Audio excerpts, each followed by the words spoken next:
આપણે સ્વાધ્યાય 9.5 નું રિવિઝન કરીએ છીએ. પહેલો પ્રશ્ન છે વિસ્તરણ કરો, એનો બીજો લઈએ છીએ. 4x - 3 4x + 3. તમે જોઈ શકો છો કે બંને પહેલા પદ સરખા, બંને બીજા પદ સરખા, એકવાર પ્લસ ને એકવાર માઇનસ, એટલે કયું નિત્યસમ હશે બોલો? બરાબર, ત્રીજું નિત્યસમ છે. બરાબર, તો સિમ્પલ a વર્ગ ઓછા b વર્ગ પ્રમાણે શું લખાય? 4x નો વર્ગ ઓછા 3 નો વર્ગ, 4 નો વર્ગ 16, x વર્ગ ઓછા 3 નો વર્ગ 9. બરાબર. બીજો જુઓ, એમાં ચોથો 10x + 7 10x - 7. ફરીથી એ જ પ્રમાણે 10x નો વર્ગ ઓછા 7 નો વર્ગ, 10 નો વર્ગ કેટલો? 100, x નો વર્ગ ઓછા 7 નો વર્ગ 49. બરાબર. છઠ્ઠો જોઈએ, 7 - 6a 7 + 6a, તો શું જવાબ આવે? 7 નો વર્ગ ઓછા 6a નો વર્ગ. 7 નો વર્ગ કેટલો? 49 ઓછા 6 નો વર્ગ 36 એનો વર્ગ. બહુ ઇઝી દાખલા છે બધા. જુઓ, 8મો લઈએ, 13m - 11m 13m + 11m, તો પહેલા પદનો વર્ગ ઓછા બીજા પદનો વર્ગ, તો 13 નો વર્ગ 169, m વર્ગ ઓછા 11 નો વર્ગ 121 n વર્ગ. બરાબર. 9મો જુઓ, 3ab ઓછા 4cd 3ab + 4cd, તો 3ab આખાનો વર્ગ ઓછા 4cd આખાનો વર્ગ બરાબર 3 નો વર્ગ કેટલો? 9, a વર્ગ b વર્ગ ઓછા 4 નો વર્ગ 16, c વર્ગ d વર્ગ. બરાબર. પ્રશ્ન 2 નો બીજો જોઈએ. આ પણ ત્રીજું જ નિત્યસમ છે, જોઈ શકો તમે. પહેલા પદ સરખા અને બીજું પદ સરખું, એકવાર પ્લસ એકવાર માઇનસ. તો ફરીથી પહેલા પદનો વર્ગ ઓછા બીજા પદનો વર્ગ, a વર્ગ ઓછા b વર્ગ. બરાબર. તો બરાબર શું લખાય? a વર્ગનો વર્ગ એટલે a ની 4 ઘાત, b વર્ગ વર્ગ એટલે b ની 4 ઘાત, 2 દુ 4 2 દુ 4 ઓછા 1 નો વર્ગ 1. તો જવાબ શું છે? a ની 4 ઘાત b ની 4 ઘાત ઓછા 1. બરાબર. આપણે બીજાનો ચોથો જોઈએ, a ઘન b ઘન + 4 a ઘન b ઘન ઓછા 4, તો a ઘન b ઘનનો વર્ગ ઓછા 4 નો વર્ગ. ચલો, 3 દુ 6, એટલે b ની 6 a ની 6 ઘાત અને b ની પણ 6 ઘાત, 3 દુ 6. તમને ખબર છે ને, ઘાતનો ઘાત હોય તો ગુણાકાર થાય. બરાબર ને? ઓછા 4 નો વર્ગ કેટલો? 16. બરાબર. હવે બીજું લઈએ,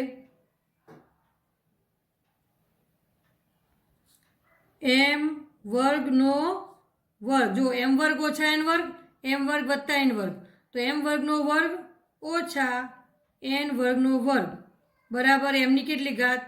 2 દુ 4 ઓછા n ની પણ 4 ઘાત. બરાબર. m ની 4 ઓછા n ની 4 ઘાત. ચલો, 8મો છે mn વર્ગ ઓછા 1 mn વર્ગ + 1, તો શું લખીશું? mn વર્ગનો વર્ગ ઓછા 1 નો વર્ગ, તો શું આવશે જવાબ? m વર્ગ અને n ની 2 દુ 4 ઘાત ઓછા 1. બરાબર. હવે 9મો લઈએ, 3 ઓછા x વર્ગ y અને 3 + x વર્ગ y. બરાબર. તો શું લખીશું? 3 નો વર્ગ ઓછા x વર્ગ y નો વર્ગ. ચલો, શું લખીશું? બરાબર, 3 નો વર્ગ 9 ઓછા x ની 2 દુ 4 ઘાત અને y નો વર્ગ. બરાબર. ત્રીજો પ્રશ્ન છે સાચા જોડકા બનાવો. બરાબર. એમાં પહેલું છે 2a + 1 2a - 1, તો કયું આવે? 2a નો વર્ગ ઓછા 1 નો વર્ગ, એટલે 4a વર્ગ કયું છે? અર્યું 4a વર્ગ ઓછા 1, એટલે અહીંયા કયું આવે? c. બરાબર ને? પછી 2માં છે 1 ઓછા 2a 1 + 2a, 1 નો વર્ગ ઓછા 2a નો વર્ગ, તો 1 ઓછા 4a નો વર્ગ. બરાબર આવશે, એટલે d. પછી 2 ઓછા એ 2 વત્તા એ, તો 2નો વર્ગ ઓછા એનો વર્ગ, તો કેટલું આવે? 4 ઓછા એ વર્ગ એટલે બી. અને એ ઓછા 2 એ વત્તા 2 એ વર્ગ ઓછા 4 એટલે ઈ. બરાબર. ચોથો પ્રશ્ન છે વિસ્તરણ સૂત્રનો ઉપયોગ કરી કિંમત શોધો. માં પહેલું છે 69 ગુણ્યા 59, સોરી 61 છે, 61 ગુણ્યા 59. તો 61 છે એટલે 61 કયા શૂન્યવાળી સંખ્યાની નજીક છે? બોલો, જીરોવાળી સંખ્યા કઈ થાય? 61ની નજીક 60 થાય ને. તો અહીંયા 60 વત્તા 1 લખીએ અને 60 ઓછા 1 લખીએ તો 59 આવી જાય. તો 61ની જગ્યાએ શું લખાશે? 60 વત્તા 1 અને 59ની જગ્યાએ 60 ઓછા 1. એટલે ત્રીજા નિત્યસમ પ્રમાણે 60નો વર્ગ ઓછા 1નો વર્ગ. તો અહીંયા શું લખાશે? 3600. બરાબર ને? 6નો વર્ગ 36 ને પાછળ 2 શૂન્ય ઓછા 1. આપણે અહીંયા બાદબાકી કરી દઈશું જોડે જ. 10માંથી 1 જાય તો 9, અહીંયા રહેશે 9, અહીંયા રહેશે 5 અને અહીંયા રહેશે 3. શું જવાબ આવશે? 3599. આપણને ગમે એટલું મોઢે આવડતું હોય છતાંય આપણે બાજુમાં અથવા રફમાં કરવાની ટેવ પાડવાની જ છે. બરાબર? એટલે ભૂલ ના પડે. બીજી છે 56 ગુણ્યા 64. હવે તમને ખ્યાલ આવી ગયો હશે કે 64ની નજીક 60, 56ની નજીક પણ 60. એટલે અહીંયા 56 છે એટલે 60માંથી 4 બાદ કરો તો 56 અને 60માં 4 ઉમેરો તો 64. તો જવાબ આવશે 60નો વર્ગ ઓછા 4નો વર્ગ બરાબર 3600 ઓછા 16. બરાબર ને? તો 3600માંથી આપણે 16 બાદ કરો. 10, 9, 5. 10માંથી 6 જાય તો 4, 9માંથી 1 જાય તો 8, 5, 3. શું જવાબ આવ્યો? 3584. ઓકે. ત્રીજું છે 27 ગુણ્યા 33. તો તમે ખબર પડી ગઈ છે 33 એટલે 30 વત્તા 3, તો આ 30 ઓછા 3. 30 ઓછા 3 અને 30 વત્તા 3. તો જવાબ શું આવે? 30નો વર્ગ ઓછા 3નો વર્ગ. એટલે 30નો વર્ગ 900, 3 તરી 9 અને 2 શૂન્ય ઓછા 3નો વર્ગ 9. 900માંથી 9 બાદ કરો. 10માંથી 9 જાય તો 1, 9ના 9 અને અહીંયા શું હશે? 8 એટલે 891. બરાબર. હવે આપણે છઠ્ઠો દાખલો લઈશું 102 ગુણ્યા 98. ચલો, 102 એટલે 100 વત્તા 2 અને 98 એટલે 100 ઓછા 2 બરાબર 100નો વર્ગ ઓછા 2નો વર્ગ. તો 100નો વર્ગ કેટલો થાય? 10,000 થાય. 2 ને 2 4 શૂન્ય આવે એટલે 2નો વર્ગ 4. ચલો, 10,000માંથી 4 માઇનસ કરો. 10માંથી 4 જાય તો 6, અહીંયા 9, અહીંયા 9, અહીંયા 9 અને અહીંયા 0.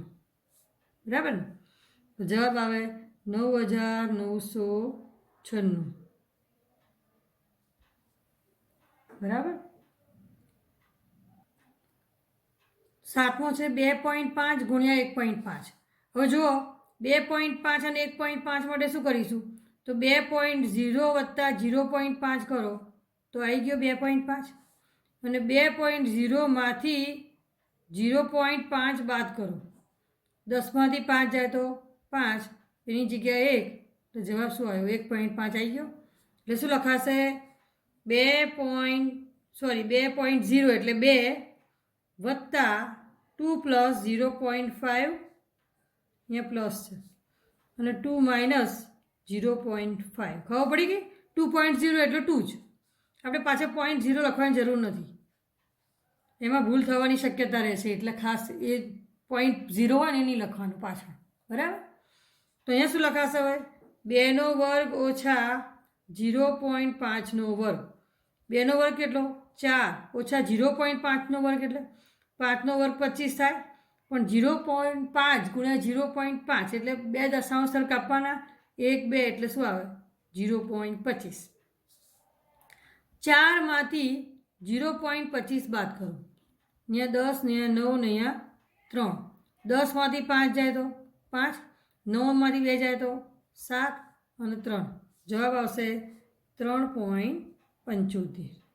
બરાબર. 8મો છે 3.5 ગુણ્યા 4.5. હવે તમને ખ્યાલ આવી ગયો હશે અહીંયા 4.5 એટલે 3.5 એટલે 4માં 0.5 ઉમેરો તો 4.5 અને 4માંથી 0.5 બાદ કરો તો 3.5. બરાબર ને, આ ઉપરના જેવું જ છે. તો અહીંયા શું લખીશું 4 ઓછા 0.5 અને અહીંયા શું લખીશું 4 વત્તા 0.5 બરાબર શું લખાય 4નો વર્ગ ઓછા 0.5નો વર્ગ. તો 4નો વર્ગ કેટલો 16 ઓછા અહીંયા જુઓ 0.5નો વર્ગ કેટલો હતો 0.25. તો 16માંથી 0.25 બાદ કરો 10 9 5 આવે ને 15.75. અને છેલ્લું બી લઈ લઈએ આપણે 0.5 ગુણ્યા 1.5 તો શું થશે 1.5 એટલે 1 વત્તા 0.5 અને 1 ઓછા 0.5. 1માંથી મતલબ 10માંથી 5 જાય તો 5 રહે, આ રીતે 10માંથી 5 જાય તો 5 રહે, તે પોઈન્ટ મૂકી દો બધે, આવી ગયો એ રીતે. તો અહીંયા લખીશું 1 ઓછા 0.5 અને ગુણ્યા 1 વત્તા 0.5, સરવાળો કરો તો 1.5 થઈ જાય. બરાબર ને. તો શું લખાય 1નો વર્ગ ઓછા 0.5નો વર્ગ. તો 1નો વર્ગ કેટલો 1 ઓછા 0.5નો વર્ગ 0.25 બાદ બાકી કરો 1.00 માઇનસ 0.25. 10માંથી 5 જાય તો 5, 9માંથી 2 જાય તો 7 અને 0. તો જવાબ આવશે 0.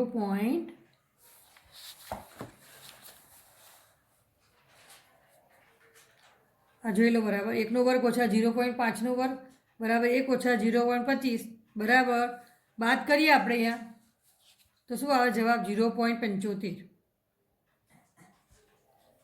બરાબર.